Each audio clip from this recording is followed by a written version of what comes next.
Hi, and welcome to English class.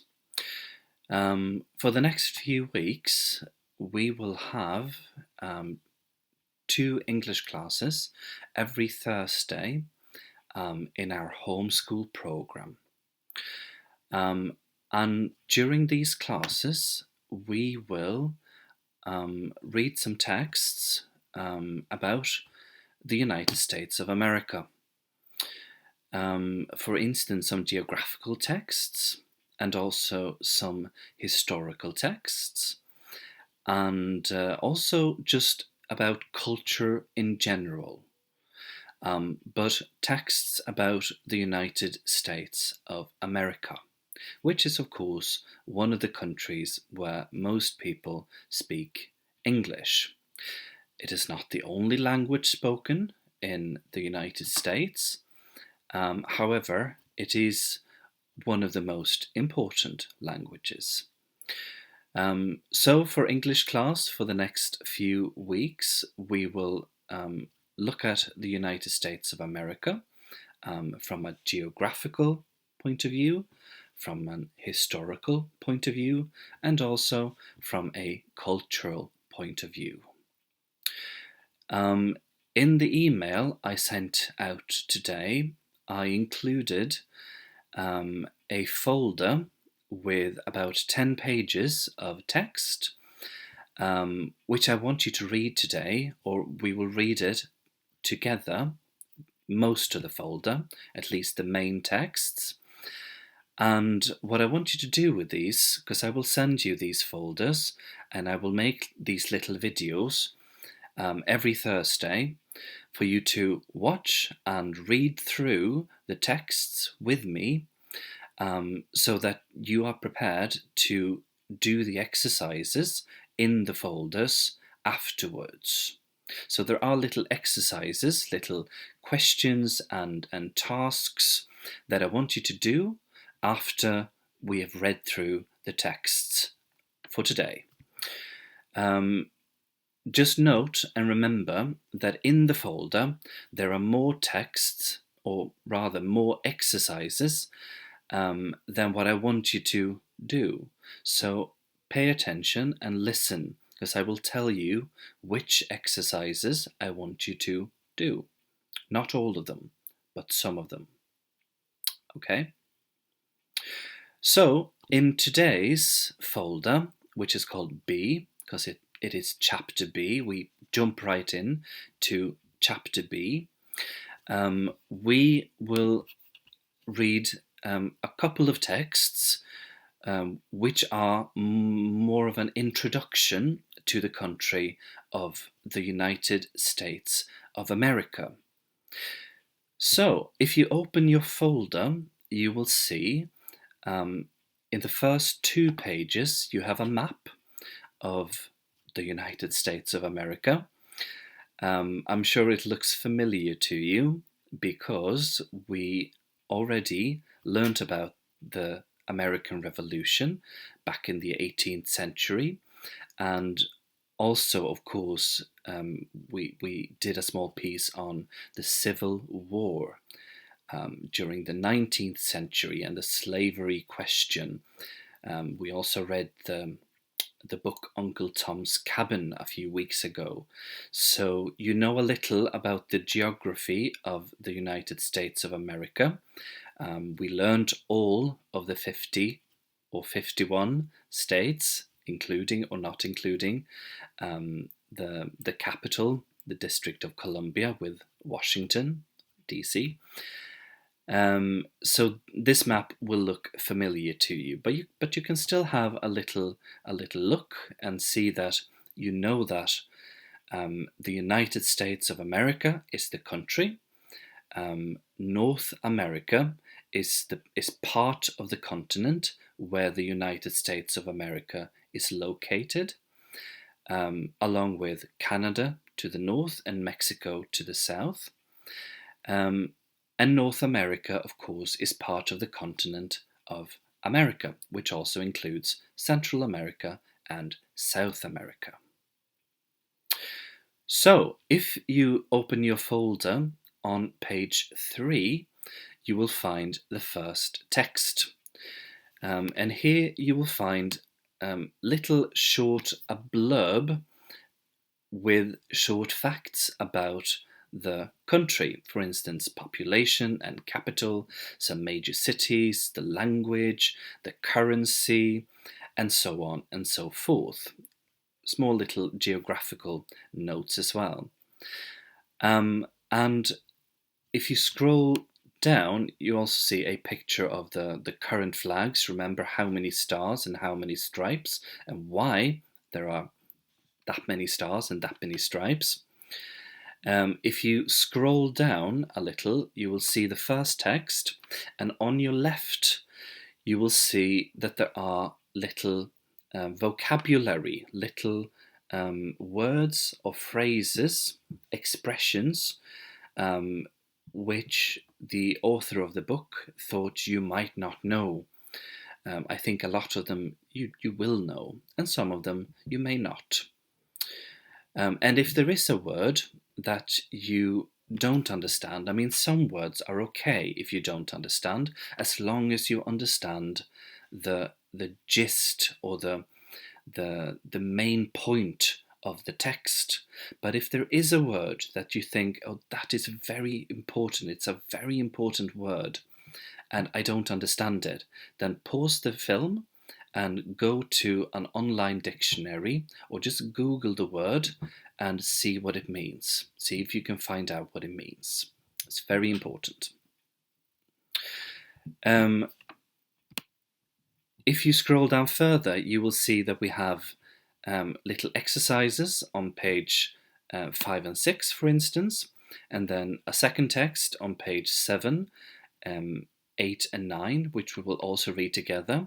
And then on page 10, we have some exercises. And of them, we will only do a few, but you'll have to stick around until the end to figure out which ones. So, if you scroll up to page 3, we will start and we'll read the text together. I'm reading it out loud, so you to bring you along some pronunciation, so that you know how all of the words should be pronounced, how to speak the words. So come along with me and we'll read through the first text together. It's called The Country. And if you want to read out loud with me, or listen to it first and then read through it out loud for yourself, please do, because it is very important that you practice your pronunciation. So, let's begin. The country. The United States of America consists of 50 states. The last 2 states to be admitted to the Union were Alaska and Hawaii, which both became part of the USA in 1959. The country covers an area of nearly 10 million square kilometers and is the world's 3rd largest country. The states vary considerably in size, from tiny Rhode Island, often called Little Rhodey, to Alaska, which is bigger than Great Britain, France, and Spain combined.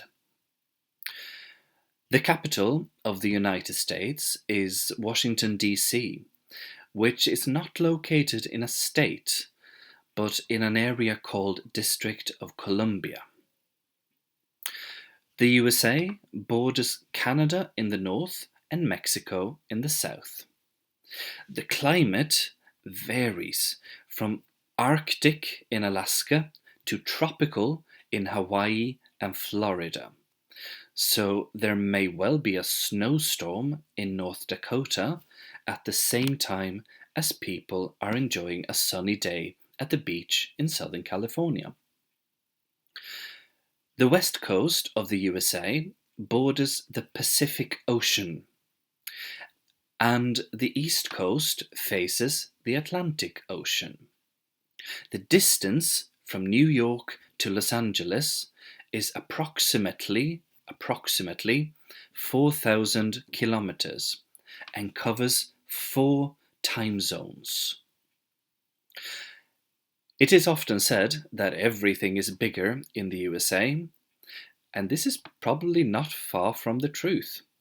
Some of the world's largest mountain ranges, largest lakes, and longest rivers can be found here, and some of the trees are among the tallest and widest and oldest in the world. The weather conditions in the USA can be extreme. In the Midwest, tornadoes strike on a regular basis, and the hurricanes along the Atlantic coast and in the Gulf of Mexico are often devastating. These areas are hit by hurricanes every year, but rarely as hard as by the 2005 Hurricane Katrina, which caused a major flood, leaving the city of New Orleans underwater. Tragically, many people lost their lives, and thousands of residents became homeless as a result. Okay, this was the first text, and for what I want you to do with this is basically go through it and make sure that you understood all of it. A little hint, also have a look at the clocks on page 3 for the 4 time zones of the United States. That will come up later. Also have a look at the words, the vocabulary, that you know the words or that you're familiar with the words anyway. That is also an important thing. So if we move down to page 5 and 6, you will find on page 5 pictures of US wildlife, of animals, and on page 6, you will find short descriptions of animals under the headings A, B, C, and so on, all the way down to H. And what I want you to do here is to read through the little short descriptions and match them with an animal. So for instance, we read under A, this animal is hunted for its soft brown fur. The entrance of its dwelling is under water. You try to understand the little description, and then you look at the animal pictures and you ask yourself, so which of these animals is hunted for its soft brown fur and also makes its dwelling, or at least the entrance of it, under water? If you can't figure it out, then go to the next one and see if you can figure that one out, and do all the ones at first which you can figure out, and then go back to the ones that you didn't and see if you can figure out all of them. That is exercise 1. There is also a short little box with a sort of an article, I suppose you could call it, about grizzly bear activities in the state of Montana and the supposed conflict between humans and grizzly bears. You can read it if you wish, but we will move on to page 7 and the second text, called The People. So read with me as we did in the first text. The people. The USA is a nation of immigrants. The first Europeans in America were predominantly white Anglo-Saxon Protestants. Gradually, people from all parts of the world emigrated to America. They came from a multitude of ethnic backgrounds and had a variety of religious beliefs. Today, the USA is a multicultural society, a true nation of nations. The American Indians, who lived in North America before the Europeans started colonizing the continent, are now a small minority group. They currently make up less than 1% of the US population. The Hispanics, a group made up of Mexicans, Puerto Ricans, Cubans, and other Latin and American nationalities, are the largest minority group. The second largest minority group is the African Americans. Many of these people have two identities. They are Americans, but they also have strong ties to the country they emigrated from. They are therefore often called African Americans, Italian Americans, Irish Americans, and so on. Norwegian Americans are no exception. They keep their Norwegian and Scandinavian traditions alive through Scandinavian festivals, Norwegian Christmas celebrations, folk art exhibitions, and language courses. The government. The USA is a republic. The head of state is the president, who is elected for 4 years. A president may be re-elected only once. The official residence of the president is the White House, which is in Washington, D.C. The USA would not be a democracy, however, if the president had all the power. Political power is divided between the president, the Congress, and the Supreme Court. The president. The president is the official head of state and the commander-in-chief of the US Armed Forces.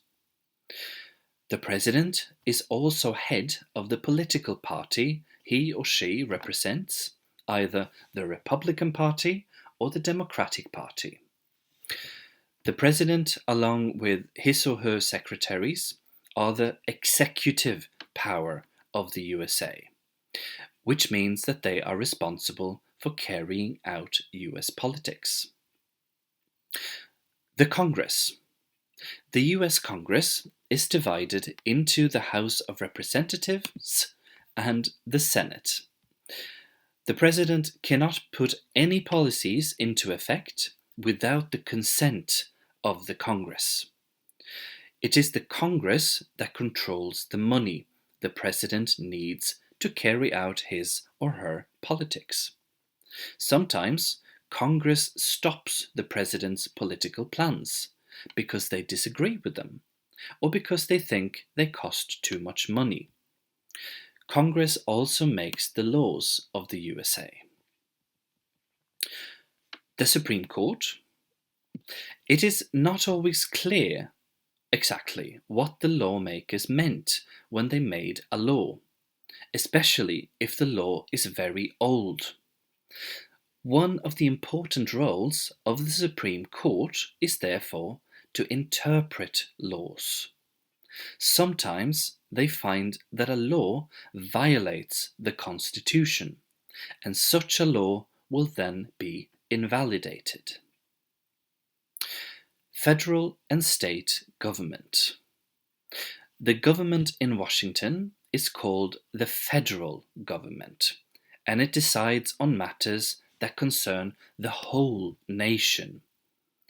Every state also has its own state government that decides on matters concerning the state only. The chief of the state of government is the governor. He or she is elected for 4 years at a time.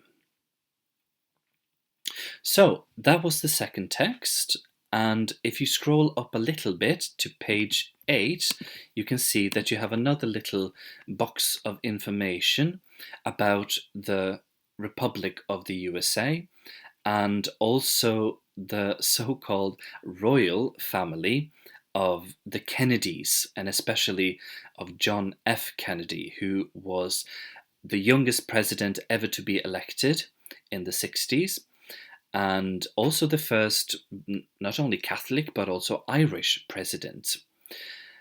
He was very, very popular, and tragically he was assassinated and killed in Dallas, Texas in November of 1963. So you can read that as well if you wish.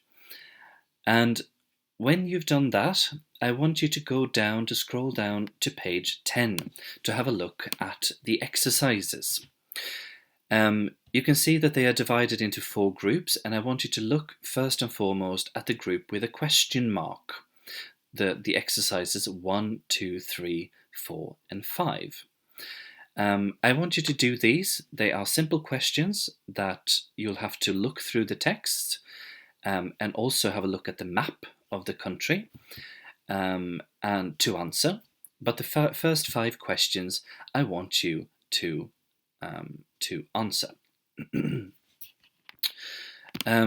Then I want you to have a look at exercise 12. Under the little pencil, you see exercise 12, write an email to a friend. And this exercise I want you to do as well.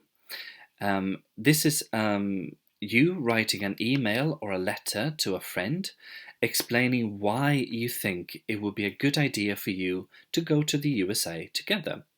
Also, mention some places you would like to go to and say what you think you could do there.